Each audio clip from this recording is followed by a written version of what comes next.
before we get started, I wanted to share this quote from the great Benichou del Toro.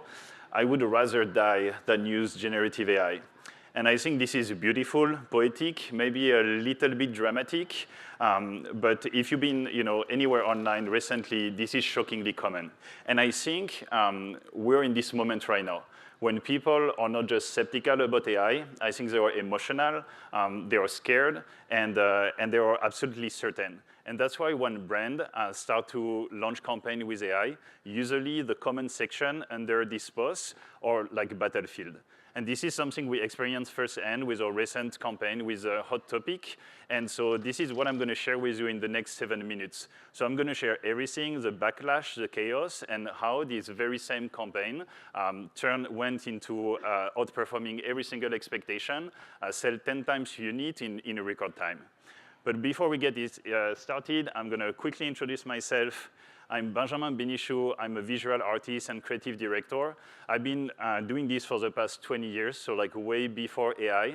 But for the past 3 years, I've been building 311 Labs. So it's a dedicated studio and production company. We work with the world's most iconic brands. And I think our positioning as an AI studio always has been that we don't want to use AI as an excuse for poor crafted visual. And so we've been working with all these brands, and we believe that the best compliment we get is when people see our work and they cannot believe that it was made with AI. And so the story I'm going to share, it's pretty exciting because we were working for the past couple of months on a few different projects for Nike, Adidas, Chanel, so kind of like more like serious stuff. And then Hot Topic reached out, and they wanted us to help them with the launch of their Baby 3 exclusive release. If you're not familiar with Baby 3, you're probably familiar with Labubus, so they're kind of like distant cousins of Labubus. And what was very interesting in this project is kind of like the process and what we get from our clients to being able to produce the material. And so the input were actually very limited. So the Baby 3 partners, they send low-resolution CAD files, and the goal for us and the ask from a topic was, can you take this input and make great piece of content that will be engaging for community and kind of like tell the story behind all these different characters? And so this is what we did. Because we only have 7 minutes, I'm not going to break down every single steps. But basically, from the low-res files, we upscale and enhance the characters. And if you're familiar with like the blind box concept, basically, the customers purchase the figures, but they don't know what is inside. And from this moment on, we went on to build like a different world for all these like cute little characters. We didn't have any backstory, so basically we have to make everything up. But this specific series is called the Bunny Gothic Lolita. So we started to imagine like what the world will look like for these different characters, and really work as like videographers in terms of like how do we build all these different shots and consistency, and turning them into 15 seconds episode. So we build 3 different episodes for this release that I'm going to share with you right now. So that was episode 1. Sorry.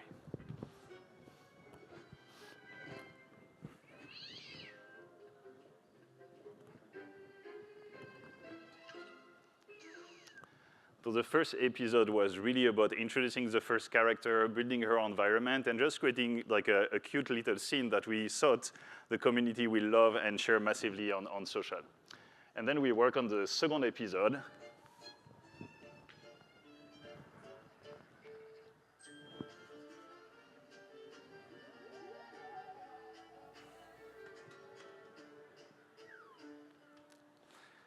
So when the first character go out and like spend the day with her friend, they hanging up in the Hot Topic store when we were about to reveal the super rare character within the third and final environment.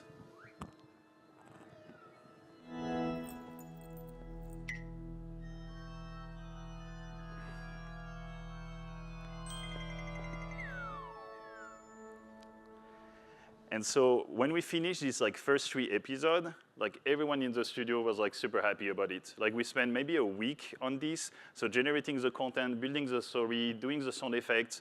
My 5-year-old daughter loved it. So that was kind of like the ultimate test for me.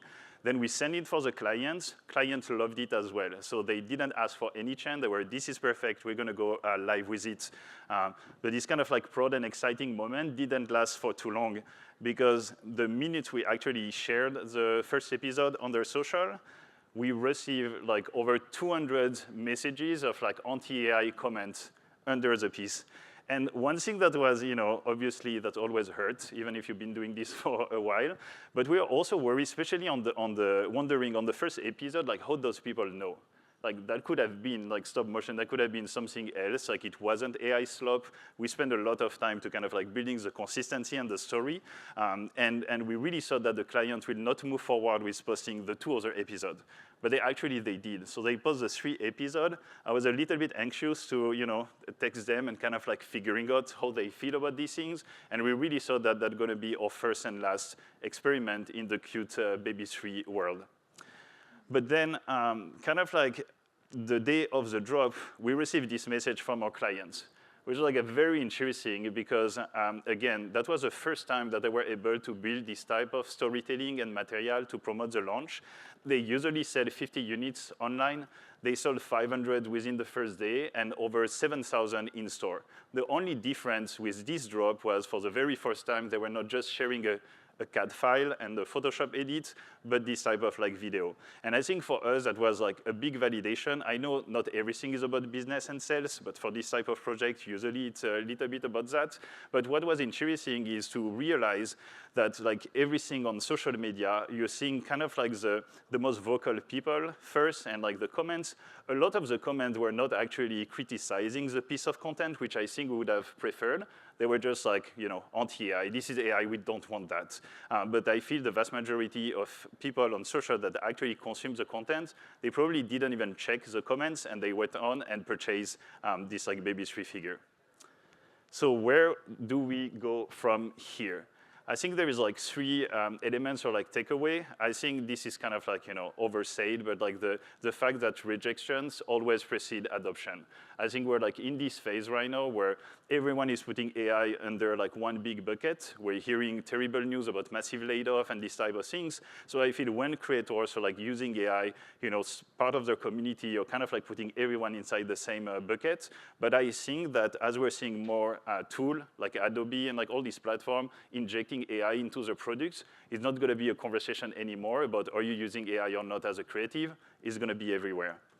The creativity needs direction, not defense. So that's a thing too where sometimes where people are talking about, AI is like taking the job of like other creative.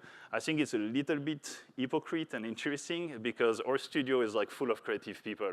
Like we use tech, we work on this project. I think we're like lucky to have like Hot Topic as a client that is very open on this type of experiment. But on other type of client, they could have, totally canceled the campaign and not work with us in the future. And then the last part is like culture rewards the brave. I know there is a lot of way to be brave in life, but this is something that we feel again as a creative, using the AI to like pushing the limit and being kind of like at the forefront of all these different initiatives has been something that rewards us with like more project and all the brands understanding that sometimes you can get a bad comments on social. That doesn't mean that you should disregard what is possible with AI today.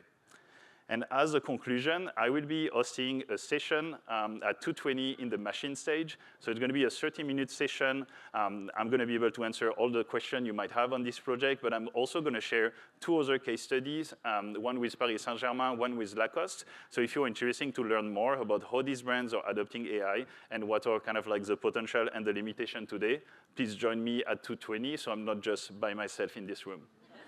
Thank you, everyone.